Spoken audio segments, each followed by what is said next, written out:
What's up, fellas? Welcome to Barstool Sportsbook Pick Central. I'm hosting once again. Brandon Walker going Hollywood all week. Seems to be enjoying Hollywood, too. I've been kind of cracking up at some of the Walker videos. The Yak Boys doing it real big on the Sunset Strip in L.A., but hey, somebody's got to keep this Barstool office going, and I'm one of them. Joined on my left by the man who, honestly, I just got to say, I love getting to do the show every day with. Big Ev, what's up, man? How are you? Mitzi, somebody's got to keep the lights on in New York. Somebody has to. Whether it's me, you, Zoff, Stooley, somebody's got to do it. Somebody's got to do it. Well, hey, we're here to do it. I guess I know Marty had Mush the Line. Are we getting a Marty appearance today? Yeah, I'm sure he'll be in at some point. Okay. I haven't even seen him yet today, but I know he's here. I saw him. I did not get to talk to him. Well, today's going to be fun. So this week being Super Bowl week, I kind of decided, we've got a lot of guys out. I thought we might change it up, and so we've kind of decided to do some guests for the theme. Trent Taylor Monday, the Bengals punt returner receiver. Yesterday we had Jamar Chase's dad, Jimmy Chase. Today, we got Joe Burrow's old man, Jimmy Burrow, 12-15, going to join us, former defensive coordinator at the University of Ohio. That's where Joe's from, Athens, Ohio. Actually played football at Nebraska. Joe, and we're going to ask him a whole bunch of questions. I'm actually really curious to hear what Ev has to ask him about Joe Burrow and Ohio State. Actually, now that I think about it, I think me and Joe technically would have graduated together. I think. Oh, yeah? I think so, or close to it at least. Okay. We were there at the classmates. We were there at the same time for sure. We have some mutual friends actually. Well, but I've never met him or nothing. Well, I'm looking forward to talking to him, and just I think it's going to be really fun. I've got a connection with him through Louisiana, and he enjoys going on radio, and he jumped at it. He said, "Heck yeah, I can't wait to come on." So that's going to be a lot of fun at 12:15 Eastern. We got a lot of basketball to get into. And I want to start with this video. Well, I don't know if we can show the video, but it went really viral last night when Megan Making Money tweeted about it and Dave Portnoy retweeted it. And that was the end of the Kentucky-South Carolina game. Kentucky up 10, laying 11. One of their players has the ball down by the rim, nobody in sight, easy dunk, pulls up, and they win by 10. That's kind of normal. You sometimes see people pull up, whatever. But the second the clock hits 0, he just slams it. Well, I don't know if you noticed it because I saw Dave point it out because before I even read his caption, I noticed it right away too. If you see the end of the bench, they all react to it. They're like, dunk it, dunk it. The end of the bench, I think might have had some action on Kentucky. I mean, as gambling has gotten more legalized nationwide, I'm sure the players are, aware of it. I mean, I don't see how you can't be. I'm telling you, everywhere you go. In the clip, you see the 2-3 guys end of the bench. They all, when he has the ball under the hoop and he doesn't go up initially, they all jump out of their chairs. They're like, up, go up, and then he dunks it, but it's too late. Yeah, that was crazy. And so Megan, and there was 1.5 million views on that video. I mean, that's a tough beat. If you had Kentucky. To just be just standing under the hoop wide open like that with your set just literally just dunk, no brainer, just a not. Oh, yeah, that's brutal. One you're gonna. Brutal. Man, that is a brutal loss. Kentucky's still winning by 10. A bunch of stuff to unwrap for college basketball last night. Let's start with Fayetteville. Man, what a scene! Arkansas beats Auburn in OT. They stormed the court. Fayetteville, incredible atmosphere last night at Bud Walton. I mean, they've always had great basketball fans. But big win for Arkansas and Eric Musselman. I don't think a bad loss for Auburn, literally at all. That's a tough road game. No, I'm just curious your thoughts on that game. No, I felt good to be on the right side. I didn't get a nice bump on the over from overtime, but nice. It was one of those where, Auburn was due to drop one of these. They almost dropped one to Mizzou. They almost dropped one to Georgia. They're on the road. Arkansas is a good team, and their team. Arkansas is one of those weird teams right now who I think they were so bad at the beginning of the year. They kind of just got out of everyone's minds, and now they're playing some really good basketball. And I think this is probably the win that wakes up the nation back up to them. This is a good team that can make a run like they did last year. So I mean, it's a big win. Like I said, I still believe in Auburn that they are one of the best teams, if not the best team. They were just due to drop one of these games. These road games are tough, man. Yeah, at Fayetteville, brutally tough. And they were down. They come back in the last minute to force OT when they probably should have lost outright in regulation. They got some of the shots Jabari Smith hit at the end of the game and OT. That guy's unbelievable. Walker Kessler too is phenomenal. I love that guy. Watching that guy, he's just so big. It's just crazy the defensive plays he makes, and he's the fifth option offense, but he's a monster. Yeah. Monster. Now, I don't think a bad loss. Great college basketball game. Great atmosphere. Congrats to Arkansas. And that's a good time. Marty Mush joining us now, rocking the pretty sweet-looking Bucks jacket. Yeah, Hardy was just in. He's playing MSG tonight, so I'm going there. Okay. Yep, Big Ev's. I know Brandon's big buddies with him too, right? Well, Brandon was upset because I've been friends with him for a while. Okay. He's from Mississippi. He's from Philadelphia, Mississippi. Home of the Neshoba County Fair. Yeah, and he's the best person in the world. But yeah, Brandon was very upset. I was friends with someone from that loves Mississippi State, and now he's trying to be friends with them. But horrible that they even fucking tried to come close to that covering last night. St. John's? Disgusting. Even Bro. being there, I watched on TV. I was disgusting to even be Nova was there. dying. Yeah, it was actually last I saw it was like 62-40. So no, my friend, one of my best friends growing up, shout out my brother James, literally my best friend since we were kids. He got tickets through work, so we were in a suite, real nice, like mid court. And St. John's, they kind of they played real bad, like they just missed a ton of open shots, ton of layups, but they were down. I believe they were down 20 with 4 minutes left. They come all the way back to where they basically had a wide open look for three to tie the game. Wide open. With like 30 seconds left, he misses it. Then they go down. They make the free throws. Have another it was a deep three, kind of like just a Hail Mary, but it still was like a decent look from three, wide open to cover, don't cover. It was crazy because like all the people in the suites like next to us were all in the front because it was like the suite right next to us. They were all Villanova guys, and the one on the other side they all had St. John's with the points heavy. Oh. So I almost was playing like monkey in the middle with them. Like I'm on the other side. We're almost trying to high five through the fucking suites. That's funny though. But that last 4 minutes was fucking crazy. I've never seen something like that. You guys were talking about Arkansas. Bro. Yeah, that was the atmosphere was crazy. Incredible. Oh man, they look. Say what you will about Arkansas fans, and I say a lot because I've definitely had it out with them multiple times. As has Brandon. No lack of passion. Baseball, basketball, football, all of it. I mean, very, very fiery. Big Barstool fans, too. I'm very I was talking to the assistant coach last night, and he was like, bro, you couldn't hear a thing. The coolest thing that they have when I went there, there's videos of it. When the opposing team gets there on their bus, all the students are right above them yelling at them, talking a bunch of shit. And it's right when they get off the bus. So that's when, this is why college basketball is the best, because everyone cares so much. I love seeing that in the SEC now. Yeah, in the SEC. That's been gone for a while, and that's just kind of come back with that. And Auburn, and it's coming at schools that aren't Kentucky. So everyone's talking about Arkansas. I give a ton of credit to Auburn as well. It's you're saying for the comeback. They should have lost outright. Target on your where you go now. Where that's a team where it's not like Duke is. And I'm sorry I'm bringing up Duke, but Duke or UNC, Blue Boy. Kentucky have their. You're going to that school with a target on your back. Every game you play, you're getting everyone's best shot. Auburn, obviously, I don't know if they thought they were going to be number one, but that's a crazy environment to play in. And Jabari Smith is fucking disgusting. That's what I said. I was like, some of the shots he hit to even get it to OT was ridiculous. Some of them, you say what a bad shot because the guy's right in his face, and then he fucking just whaps it in. He's not I don't want to give him Kevin Durant hype. He gives me a little bit, probably not as athletic. I think he kind of. But some of the shots he makes are Durant-esque, where it's he's so tall and long that a guy's right in his face, but he still can just make it. It's almost contested jumpers to him are uncontested because he's just so big, has the high release. Yes, the guy's a stud, absolute stud. So again, that's a huge win for Arkansas because they're back. They're so in the tournament. That's what I was saying. We talked about earlier. The big thing college basketball, the player turnover is so much now in this day and age that a lot of these good teams that recruit well beginning of the year have struggles because they've got all new players. Yep. And Arkansas is pretty young this year. I mean, I know they have some guys back. But they have a lot of transfers, too. Yeah, but people write these teams off too early at the beginning of the year when they're figuring it out, especially when you got a coach like Musselman who knows what he's doing. Yeah, so that's a team like Texas, or it's where they have Musselman was in the transfer portal. Everyone that was in the transfers this year was Arkansas interested.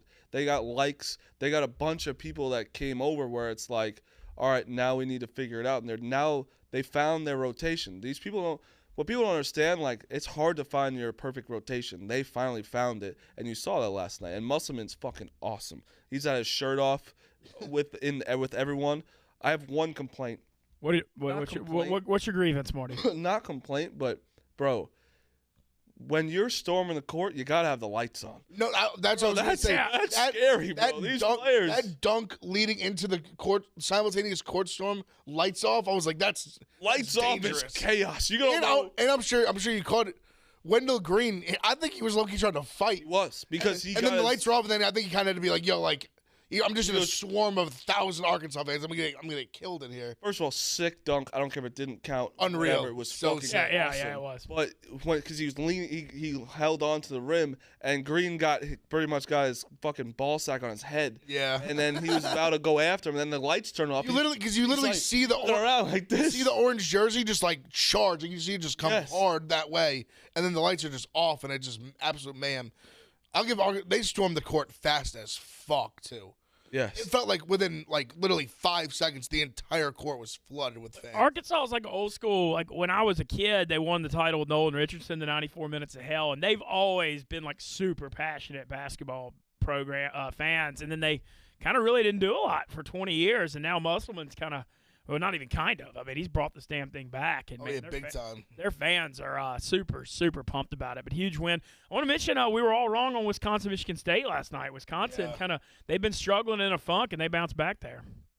I'm going to stop talking about Wisconsin. They're just good. They're a good basketball team. Johnny Davis is fucking amazing. He's great. I don't know. He's a lottery pick. I am not going to bet on a team, though, where I have to just rely on them. I don't care.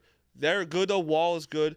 Brad Davidson, like we've said, could He's just shoot good now. He's just Their good. team is good. Wisconsin, great win. Michigan State needs to figure it out. That's a couple bad losses now. I am done talking about Wisconsin. I am sorry. Sometimes they show what I think they are, and then sometimes they shut me up. I can't figure them out. There's always like a team or two in gambling that you just can't get right. Like this year in NFL, like every week I predicted whether Kirk Cousins was going to have a good or bad game, and I was wrong like 15 weeks in a row. I mean, it's just like there's something that's funny where you can't just get some teams. You're always chasing a team. Yeah. You're always chasing a team as a gambler. But I had a GPS hit last night. Yeah, y'all both had big nights. Barstool bench mob bet hit last night, which saved me. I fucking did and I just want to shout out everyone who watched the stream last night. Fucking sorry, I missed on the roulette. I called Mincy for a roulette number. He missed, but it's fine. I'm like really good at roulette. I'm like, it's insane. I'm insane. What does that even mean? I hit 3 numbers last night. I was like, I feel it in my bones. When I look at the table, I feel it. Like if I feel it in my left knee, it's the bottom left of the board. I do kind of a similar thing too. I do where I let my eyes just kind of go aimlessly at the board, and wherever my eyes just like lock in. It's random. It's always random. Like it might just be like 22, and I'm like, all right, that's it. So this is what I used to do this.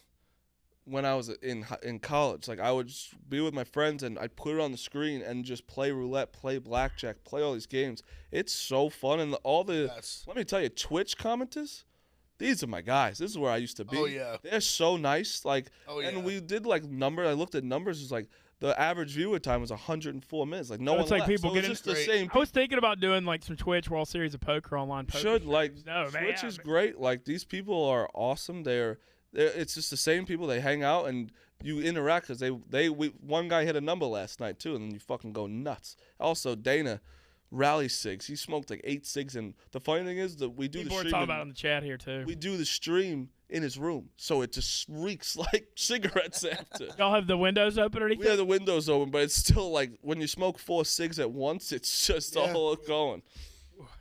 Well, I'm glad to hear it went well, man. I'm going to have to check out that Twitch. Also, I'm in a great mood, but shout out Mincy for getting these guests this week. It's great, by the way. Thank you. And Good speaking of stuff. that, that's a perfect lead-in because it's about 30 seconds away. Jimmy Burrow, Joe Burrow's dad, going to join us. A little background on him. Played college football at Nebraska, was the defensive coordinator for years at the University of Ohio in the MAC.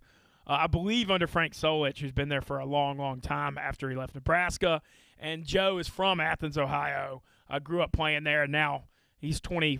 Joe was born in 96. So Joe Burrow got to be the youngest person in America to have a high school football stadium named after them. I mean, I think we've hit that before. To only be in your second year of pro football and already have a high school football stadium named after you.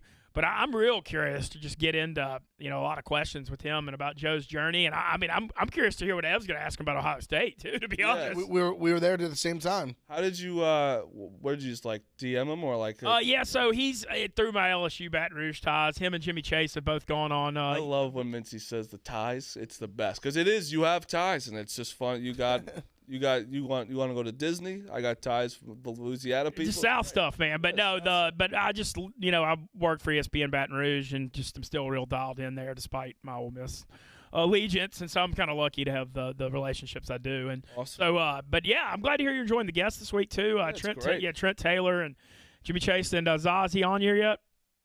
Yes. All right, we're now joined by Jimmy Burrow, father of Joe Burrow.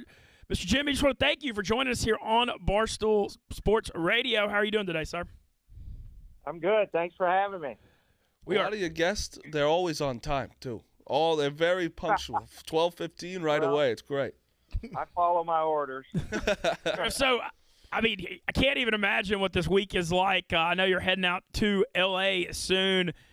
Your son literally, he's only in his second year of the NFL and has a chance to be the first quarterback to ever win the Heisman, the national championship, and the Super Bowl, and he's trying to do it in a 2-year span. I just can't even imagine what this has been like for you as a father. Yeah, it's amazing. It's a crazy journey. It started a long time ago, but these last few weeks, it's just gone at warp speed, and we couldn't be prouder of Joe, the Bengals, and we're headed there tomorrow and can't wait. How have you told them don't get a big head because you're the one that made him cool? Well, if I did, he doesn't take my calls all the time anyway. So that was just that's just funny. That's make sure he didn't take my calls in, but he's always been pretty good about that, and he knows he's got a lot of people that have helped him get to where he is. So I don't think he's going to get a big head, but maybe I should remind him that. I'll tell him you guys told me that. I said this before, but I met Joe here at Barstool when the day after he won the Heisman, and he was the best. You could tell he's just a normal kid who loves football and just it was hanging out like I was his friend for 10 years. So he's the best.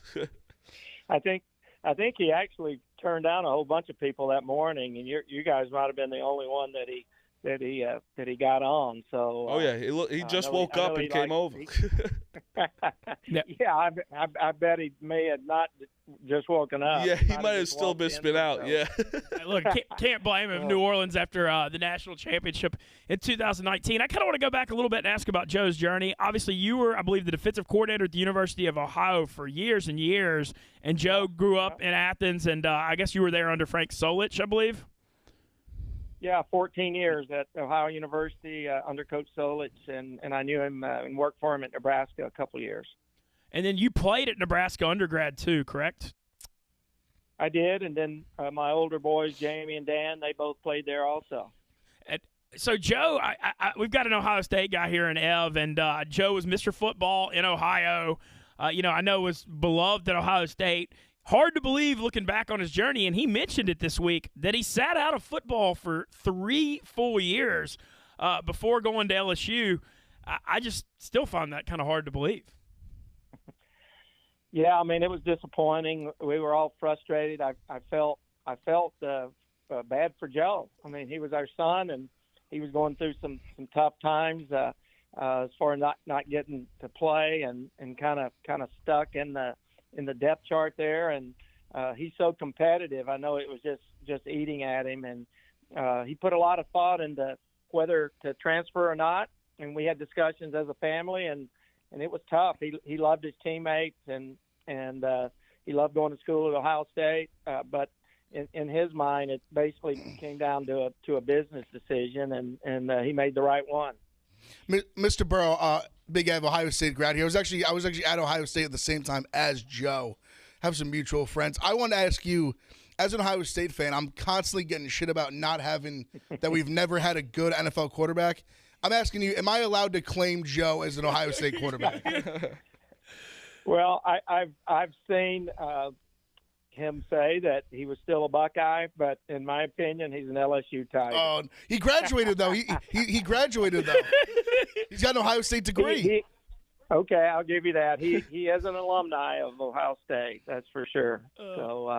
But his claim to fame will always be LSU and Baton Rouge and Coach O. How do you feel about the Ohio State, or just like, I'm sure obviously him playing in Cincinnati helps with the Ohio State reception. I got to imagine he's feeling the love from Ohio State fans as well, I think. He does, and he's got so many good friends and has relationships with a lot of different people there. Some coaches, some former teammates, the strength staff, Mickey Marotti. He spent 3 years of his life there, and like you guys said, he graduated from there, and he does credit those 3 years to helping him develop as a person and as a quarterback. So they're all in when it comes to Joe and the Bengals, and the whole state has really pulled together to back Joe and the Bengals, and it's a fun thing to watch. I want to ask, so when Joe was debating he was going to transfer, and I know obviously you just said, y'all's Nebraska ties run super deep. He strongly considered, I believe Nebraska and LSU were the finalists. What made him decide to go to LSU over Nebraska? Well, Nebraska actually never said that they wanted him to transfer there. It really was Luke Fickell and his staff at Cincinnati they really wanted Joe, and Joker Phillips was there. He had been at Ohio State, and he felt really comfortable there. Yeah, he really always wanted to go to Nebraska, even out of high school. When I was there, I got pictures of him. He learned how to ride a bicycle at Memorial Stadium. I put him on a bike and took him there so that if he fell, the turf, it wouldn't be too hard. Well, he never fell. I just pushed him off and he took off. But, we have family ties. My wife's from Nebraska, Joe's mom, that is. And Jamie still lives in Omaha. And so it was disappointing, but, I'm a coach, so I understand sometimes you make decisions based on what you think's best for your team. And that actually happened when Joe was out of high school, and then when he decided to transfer, kind of the same situation. They decided that what was best for their team was not to recruit Joe. That's the nice way of saying what the fuck is wrong with Nebraska. Imagine Nebraska looking now, being like, what the fuck is wrong with us? They had Adrian Martinez. They were like, we're good. Joe Burrow. I had discussions. I had guys on the staff that I'd played with, so it wasn't like they didn't know who I was or Joe. And but some things work out for the best, and in a roundabout way, he ended up at LSU, and that's awesome. So what were y'all's first impressions? Did you already have a relationship with Coach O before? Because I know Joe has such a special relationship with Coach O, and you saw it during the Heisman speech, and how much he loves him. I'm curious how that developed. No, we knew. I knew Bill Bush and Dave Aranda, two coaches on the staff. I'd reached out to them, and Bill Bush stepped up and really pushed hard for Coach O to deliver or to go after Joe at Ohio State. Bill had actually been an analyst on the staff, I think, a year or two before. I had grown up in Mississippi, so I knew all about LSU football. Used to listen to it on Saturday nights when I was in the grade school and high school, and but we didn't know really anything about technically the school, and we certainly couldn't understand Coach O when we first got there, but somehow he was able to communicate his vision for Joe and his vision for LSU, and Joe trusted him. It wasn't 100% when we left there, but the bottom line was when we got back, and he trusted what Coach O was telling him, and we did as a family, and that's how he ended up there. But it was scary, sending him that far away from home, and him getting into a situation where he really knew nothing about LSU and the culture and Baton Rouge and the whole state of Louisiana. But he fell in love with it too. Well, so his first year at LSU, because I mean everybody remembers 2019. His first year at LSU, had a winning season, but not really prolific passing numbers. I think he threw for 16 touchdowns. The game that I remember the most was the A&M 7 overtime game where he used his legs and ran a ton. Certainly had a successful first year, but man, I mean, you would have thought he went from, I don't know if it was projected like 4th, 5th, 6th round pick coming after his junior year to the number 1 overall pick after they hired Joe Brady. What was it just like the offseason before 19 and them just catching lightning with that offense that year? Well, I think they'd grown as a team and as an offense in 2018. I mean, they did win 10 games and won the Peach Bowl, but there were still bits and pieces of the old offense there at LSU, a little I formation here and there under center, and you got to credit Coach O with again the vision to hire Joe Brady and turn it over to Steve Ensminger and say, let's do what Joe does best, and we have all these playmakers, and let's find a way to get them the ball. And that's when they went to the spread offense. But those guys worked hard in the off season. I know Jamar and Justin Jefferson, all those guys were just catching thousands of balls and actually tennis balls. They caught a lot of tennis balls too. And Joe worked hard, had Foster Moreau and Clyde Edwards-Helaire, I mean, all NFL players. So it was kind of, I think, destined to be a lot better that next year. But you certainly couldn't imagine that they're the greatest team that's ever been in college football. And we actually had Jimmy Chase on yesterday, and he talked about y'all's good relationship. And looking back on that 19, was it I guess the Texas game early in the year when they realized LSU might have really a special season? Yeah, and me too. I was there, and I just knew that environment at Texas with the fans, and they at that time they were still considered a top 10 football team, and Joe and the guys were able to get that win in a hostile environment. I mean, it was crazy in there and hot.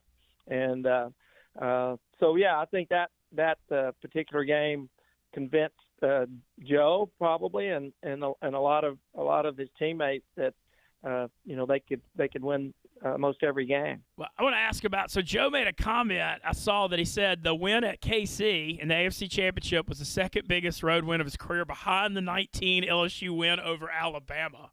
Wild comment there. But what was that experience like? Oh, well, both of them were unbelievable. But Alabama, we'll start with that one. I was we were there. Most of my family was there.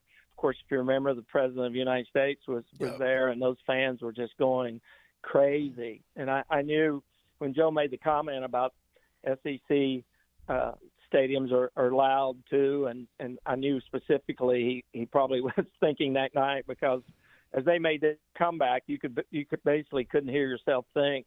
But that was unbelievable. And then to go into Kansas City and be down, I think 21-3, and come back and win that game again with the loudest crowd in the NFL and with the stakes that were there. And it's the same thing in Alabama. That was basically a national championship game, and they were able to come through and Joe and Jamar getting it done again. So Joe ends up being the number 1 pick. He's Athens, I believe, is like 2 hours, 15 minutes from Cincinnati. But, the Bengals, obviously not the historic franchise with success. I know they've had some good days. But when you walk into the number 1 pick situation, I mean, they were 2-14. It's a total rebuild. Joe came in there his first year and was playing exceptionally well until he hurt his knee. But how bad was that knee injury, and what was his first year like? Yeah, it was significant. I mean, a lot of people said he wouldn't be ready this year, maybe middle of the year, and he probably wouldn't be at full speed until the second year. And he took that as a challenge. He had a great surgeon, Dr. Neil Elatrosh in California, and a great physical therapist there. And then the Bengals staff took over and just did an unbelievable job. but he likes playing with a chip on his shoulder and finding something to maybe be considered an underdog. And the same thing when he got drafted by Cincinnati, he looked at that as a challenge. People said he didn't want to play for the Bengals, and he's seen where the Dolphins have reached out and offered a whole bunch of first-round draft choices. But really, he did want to play for Cincinnati because he likes that challenge, and it is that's his home state, and we're, like you said, 2 hours and 15 to 2.5 hours away, but he's always looking for an edge, and we've been underdogs the last 2 weeks, and if I think we're the underdogs again. So I'm sure that's on his mind. Curious, so when the draft came up last year, I got to take Jamar Chase, who obviously Joe had a great relationship with, and you do with his dad. How excited were you and Joe when y'all figured out Jamar Chase was coming in? Because that was controversial. Everybody thought they might take Penny Sewell. Yeah. I mean, we're always, wanting those big linemen for protection, but I had watched 15 games in 2019. I knew how special Jamar was, and Joe certainly did too. And I'm sure they asked Joe his opinion of Jamar, and I think I've seen where Joe said, he wasn't pounding the table like some people said, but he did want Jamar. He knew how explosive he was. We were one of our weaknesses 2 years ago was the deep ball, and Jamar he took care of that the first game, and we knew that he would, and they like trying to get players that have that big game experience also, and Jamar certainly fit that bill, and we were happy. We talked to Jimmy and his wife right after we went to Robbie and I got in the car, I think the next day or 2 days later, and went over and have brunch with them. I mean, they're from New Orleans, and all of a sudden they're in Cincinnati, and really had kind of like when we went to Baton Rouge, didn't have a whole lot of idea of what was going on. So we went over and answered a lot of questions and just helped them kind of sort through all the things that were happening in those first 48 hours. Well, looking at this season, I mean, the Bengals started out pretty good, but it felt like that at Baltimore game was the big breakout when Jamar Chase had over 200 yards and Joe threw, I believe, for 400 against a really good Ravens defense. That was in mid-October. Did you feel like that was the big coming out party game? I do. I mean, they still had Lamar Jackson then. They'd had some other injuries, but they pretty much had, their most of their guys that day at Baltimore. And again, that's one of the loudest stadiums too, and they were kind of going crazy. And people are all surprised now that where they are, and Joe's the least surprised. I don't know if you've seen it, but I think he was mic'd up some of that game, and he was on the sidelines, and there's a clip where he's talking to somebody, and they got the game in hand, and he says, "Hey, if we can win the AFC North, we can win the whole." And that was his mindset. And I think that particular game, that's what he really felt, and the team kind of jumped on board that confidence in Joe, and here we are. I would ask the next game I'd ask about is the Week 17, the first time the Bengals beat KC.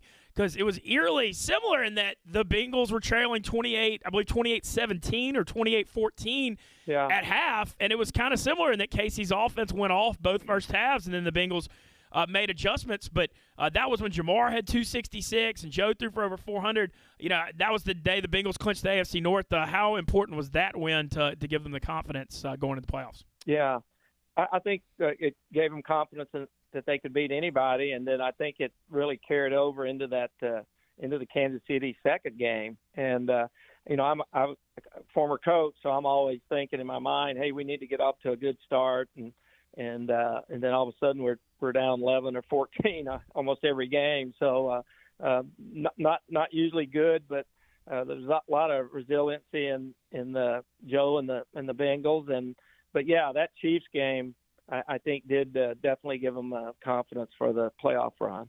I want to ask, so the first playoff game, Bengals hadn't won a playoff game since 1990. I mean, Marty and Ev, y'all weren't even alive. I was not. The first time they won a playoff game, and I have I have some Bengals fan friends, and they were acting like they won the Super Bowl when y'all beat the Raiders in that playoff game just to get that monkey off their back. It's because it's been 32 years. What was that atmosphere like? That was once again, it was loud. I mean, that's why I think Joe felt comfortable going into Kansas City, because unbelievably loud at Tennessee, and they have a great defense, and they did an outstanding job. Joe normally doesn't comment much on a particular game, but afterwards he said that was really hard. He had trouble really being able to sort through the coverages, and the pass rush was unbelievable, but they found a way. And then the defense here in the second half of the season, and especially in the second half of some of these games, have been unbelievable with their halftime adjustments. And I know Joe feels the defense really carried him in those last two playoff games. It's been excellent. Mike Hilton, Trey Hendrickson, all kinds of guys making plays. The Tennessee game, my one question is, I don't know that I've ever seen a team win when a quarterback gets sacked 9 times. I mean, that was insane. The Titans front seven, the pass rush they put on, but how Joe was able to keep his composure dealing with it. Yeah, I mean, back to the defense. They kept them in the game, and Joe didn't get down. When you watch Joe, he's never too high or too low for the most part. He's positive with his teammates. Again, another clip the other day from the Chiefs game. He's in the huddle. I just heard it yesterday on an NFL mic'd up deal, and Joe's in the huddle, and he says they just took over the ball, and he says, when we score here, we're going for 2. And I think Jamar said, that's what I like to hear. And so they're just confident, and 9 sacks is not something you can live with in long term. But once again, they found a way in that playoff game. Yeah, that was an incredible win. And then you mentioned KC. I mean, down 21-3 early. How important do you think it was for stopping them before the half for momentum? Because it seemed like Cincinnati, they'd already come back the first time against them, and so they just went into the half with momentum, even with that double-digit deficit, believing they could come back. Yeah, I mean, I was kind of glad they were going for it, but I was kind of, maybe I should just hope for a field goal here. And all of a sudden they're going for it, and I'm not sure there had to be some confusion on what was going on there with them, but huge momentum. I think those guys went in the locker room just, again, knowing that they were only down 11, and I think the first game, I think it was 11 also at half. So in their minds, game on after that, and took control in the second half.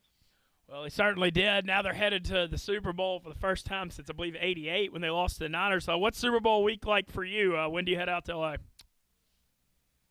Well, it's going to be actually relaxing. I've been doing about 8 to 10 media requests a day. Thank you for fitting us in. My wife too, and we've been on a lot of big time shows.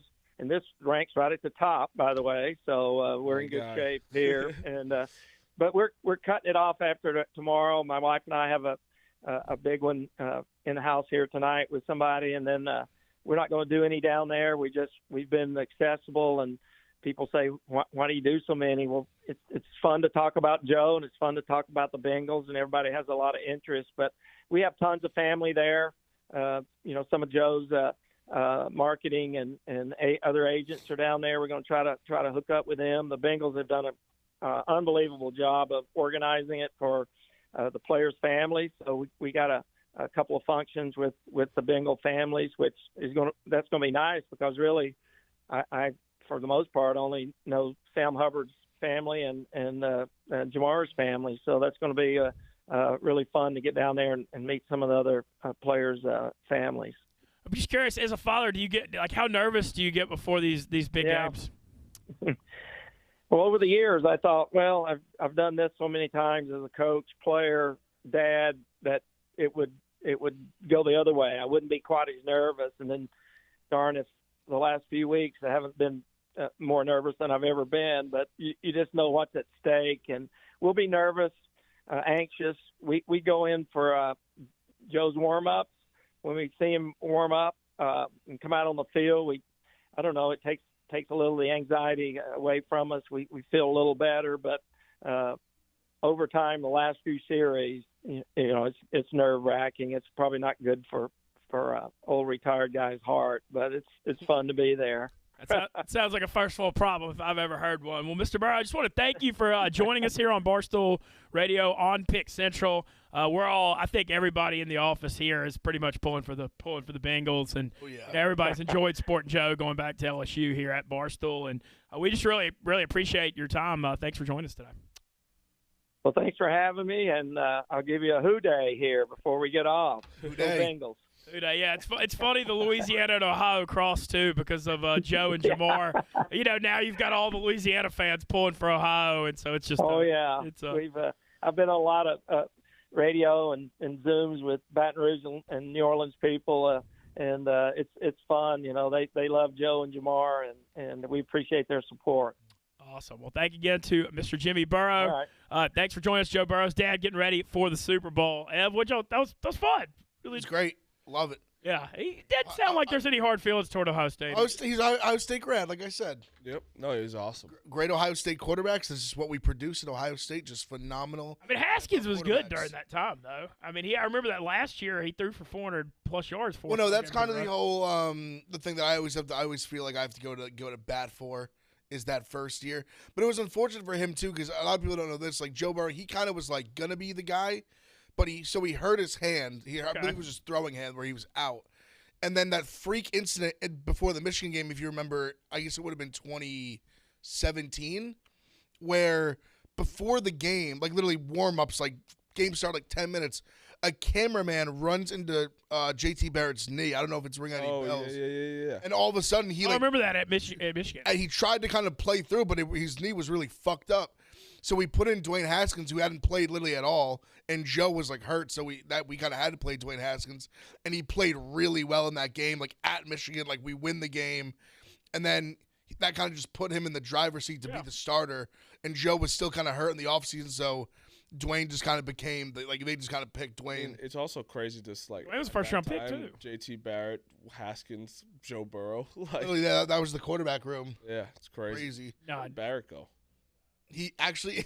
He didn't make. I feel bad. He was a Saints. I think he was an undrafted free agent for the Saints. Yeah, he wasn't great. He was Saints practice squad. Actually, literally, this happened like this week. He signed to like either Canadian League or like USFL or something. Going for it, yeah. He just wasn't I knew he wasn't gonna be like an NFL guy. Like I said, he didn't get drafted. Yeah. Real fast, I just want to bring up last night, Jaden Ivey, bro. Dude, he's Yes. That guy. Yeah, we ridiculous. Purdue. That guy needs to be. Someone tweeted is like he's doing us a favor for not just stopping and going to the NBA. He's like John Morant. I see flashes of Morant when I watch I said him. top It's 10 pick, unbelievable. top 5 pick has to be. That was a hell of an effort by bro. Purdue last night too. Yeah, that was They smoked him in the second. was- half. Y'all were all on we that. talked about that as such a spot for Purdue. Yeah. They were down at half. 6.5. Yeah, 6.5. Carl driving by himself, paying for a ticket in like the booster club of Purdue was funny as shit. But like, dude, Purdue's obviously very good. Again, this does nothing for me for Illinois. Like I'm still think they're still good, but Oh, for sure. but yeah, Purdue was a hell of a performance there. I just hope they don't Purdue. I hope they don't fucking just they're sexy. It's like we talk about. Brandon talks about it all the time, but that's like a thing till it isn't. Yep. Like a team's known. I remember Villanova used to be known for choking every year in the tournament too, and they, now they've won 2. Oh, they've done it, yeah. And Purdue- Clemsoning was a thing in college football forever. Yeah. Until they won it. So maybe this feels like if Purdue's ever going to do it or make the Final Four, though, it needs to be. This You know year. that on like the Barstool Sports, we have like the there's like a futures thing where you can bet like what conference the championship winner is coming from. Oh, really? And Big Ten is like the favorite. Now, given they're plus like 300, but it's kind of basically saying that the best odds out of any conference to have a national champion is the Big Ten. That's honestly insane to me. Which is kind of wild to me too. I think Big 12 has the best chance. I'm trying to think if I really think deep of like who could like win the national title. We're talking about winning it. Like legit You win. got a lot of teams winning that it, can make winning runs, but it, winning it. I feel like there's such a difference between making a Final Four run I'm and just actually saying, I winning think a there's title. I think it's Big 10 and Big 12. Like I know SEC, like SEC's kind of gotten small now. It's just Auburn and like Kentucky. Arkansas is kind of, but Yeah, but like LSU's I'm not saying faded, Arkansas Bama's faded pretty bad. Kentucky's got got a the must-win. Kentucky's got the upside. I mean, Kentucky's great. That's Yeah. I think Kentucky's Yeah. probably got them and Florida's kind of weaker this year too. They've kind of bounced back pretty well. They got Casson back now. Yeah, they just had Well, I trouble scoring though. I think Bama might lose today. I think they're in trouble to lose today. In Oxford, yeah, Ole Miss. So the thing with Ole Miss though, Deshaun Ruffin, the freshman guard, who was like the only explosive scorer on the team, is out for the year now. Hurt his knee against LSU, and now that's not good. To put it mildly, for a team that struggles scoring. He was out when they just beat up on Florida, though, right? Or no? No, well, he was played in that. He was out of that game, but it was 48-48 going to OT. I mean, they play great D, they just can't score. Yeah. Literally, and so he was one of the only guys that could score. And like he went off in the first half against LSU. Oh, when they won, y'all were right about LSU last night. Finally, Yeah. Yeah, they needed. Hey, that was a really big. I mean, I know they always beat A&M, and A&M's not great, but they had to have that one. That was a rock fight too, rock fight of a game. Well, let's go ahead and start looking ahead toward tonight's matchups, and another pretty good slate of games here. I had a couple home underdogs I was looking at tonight. I've got a few. Actually mostly. I feel like on my card. Yeah, I kind of there were a couple I was looking at. First of all, that Houston SMU game. SMU just got beat at Wichita, but SMU's not bad. They're good at home. I'm kind of looking at SMU +7 there. I have SMU +7. I've been waiting for Houston to drop one, and like the AAC is so bad, they're so bad. But Houston, I mean, they don't have their two best players, and they're still doing this. That's what Houston. I looked at the line. That's not my card either side. I looked at the game and I actually did take a decent look at SMU, and it just scared me from the. I feel like Houston's that team they just every year they just go 30-2, 28-2. Yep. And you're waiting for them to drop these games, and they go on the road to SMU and they win by fucking 30. And you're like, what the fuck? I'm just fuck. But no, I definitely don't hate the play. It just Houston scares me betting against them sometimes. What do y'all think about so Baylor's laying 7 at K-State? I was looking at K-State a little bit. What I'm do you on think of that K-State. I actually got a bad number. I got 6. But I like Kansas State. The Big 12 is feisty this year, man. That hasn't been the last few years, but these going on the road to even like Kansas State, a middle of the road Big 12 team is a tough game. It's a tough game to go in there and win like that. There's no real easy ones in that. That's what I'm saying. There's not. Especially on the road. There's really not. I kind of think Kansas State's a solid team. we've kind of talked about. Look, Baylor. I know they were number 1 for a while, and I'm not saying they're not good. They're definitely good. I don't think they're near what they were last year, and I think they're overvalued because they're the national champions. They're hurt a little bit right now too. Yeah, they just don't have they could just score some. They still play great D, but they can't score like they could last year. I mean, it's tough when you lose guys like Mitchell and like Butler. For sure. Those irreplaceable guys. Games tonight there's lines where it's Tennessee. Yep. I wanted Mississippi State. That looks kind of ratty. I'm on Mississippi State. That one looks ratty. And then I'm a huge advocate of Texas Tech, but Oklahoma +3 I'm on Oklahoma as well. got to be the play. Also, I feel like the Texas Tech hype train is they're due for Oklahoma's what they've lost 8 of their last 9. They've lost a lot. Yeah, they've lost some tough, some close games too. No, I like that. I know, and they're saying Terrence Shannon might be out. Abrams might be out. Shannon Jr.'s game time decision every game. I know, it's crazy. He has been a few times this year. And now Alabama's a must-win tonight. I'm on Ole Miss with the points. It's a must-win tonight. Ole Miss is feisty in these home dog spots. I'm on them +6. No, I mean, Ole Miss is kind of feisty in the spot. They are, for sure. Historically. It's a must-win for. I was looking at the totals because Bama plays higher scoring games. 143 is way too high in Ole Miss, that's high. especially without Deshaun Ruffin playing. If Ole Miss is going to fight them, it's going to be in the 50s or 60s. That's for sure I think. Too high. And there's one that so Notre Dame I think is better than people say. 7's a lot for I even them, saw it to 7.5. Yeah. I think 7's a lot on at home. It's Louisville's not good, but they can. I think it's been better since they changed coaches. It has been better. They haven't been winning really. They're fighting. They're at least fighting. Louisville's they're one of those teams. I feel like every time I bet on them, they've just fucked me over. And UNC last I just can't get behind them. I mean, they covered. I had money line, but I had Clemson +1. That was tough. I had UNC money line, but Jesus Christ, it's they're still not. I don't think they're good. No, but that's a win. They needed they needed that. That's a big bubble win on the road. That's what I was going to say. That's a tournament win. Yeah, that's one of those on the road. Especially they give big credit to road games too. I'm going to talk about this on Bench Mob, but I literally the ACC, Duke, UNC, Notre Dame, Miami, Virginia now has a chance. Maybe. They have a chance now after that. And I was talking, it's even crazy that I'm comparing these two Wake conferences. Forest. And Wake Forest. Wake Forest is in. So they have a chance for 6, which is crazy. Yeah, to think about. I'd say 4 definite. 4. No, because I'm at Wake's on my card tonight too. I think that line's short. It's good, bro. I just don't think NC State's that good. No. And I still think they're kind of disrespected Wake Forest. Wake Forest is good. Like I feel like they're getting a ton of these like short lines and just they shoot the shit out of the ball. And my theory for the WCC is coming true. San Francisco lost to Portland last night. But Santa Clara last night though, they're a team that I think could be like. You think Santa Clara is gonna get in? They'd have to win some games like that. I'm saying beating like a St. Mary's helps. Yeah, no, it definitely helps. But I think they're. I don't think they're. Like I think that puts them in like the fringe-ish territory. yeah, it's gonna be hard. I don't think they're like there honestly. today. Like if it ends today, I don't think they're in. But San Francisco losing to Portland's tough. no, that's real. Yeah, it's bad.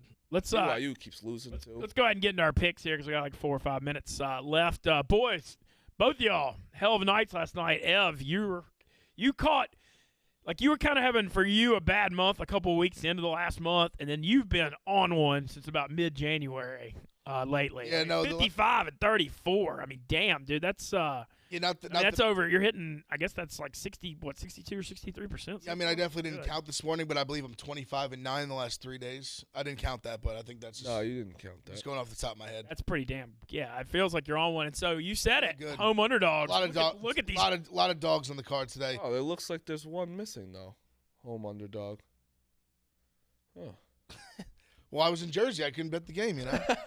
Rutgers, honestly, if we a little didn't. scary today. Oh, I think it's good that they've just beat who they just beat at home. Michigan Michigan State. State blew them out. It's a weird. Actually, the other one I left, I'm gonna bet Seton Hall as well. Actually, they're a favorite over Xavier, but I don't. It is gonna be a tough game tonight. It's the Rackets. This is what's gonna happen with Ohio State tonight. They're either gonna lose outright or they're gonna win by like double digits. I'm telling you. Yeah. Like they're either going to lose the game or they're gonna win it like handily, or they just go in there and handle their business. So you don't see them winning a close game. I mean, I guess they could, but I don't know. That's just kind of the way. Like, I think if they win, they're gonna pull away at some point and win by like 10 points. But yeah, I think they're laying 3.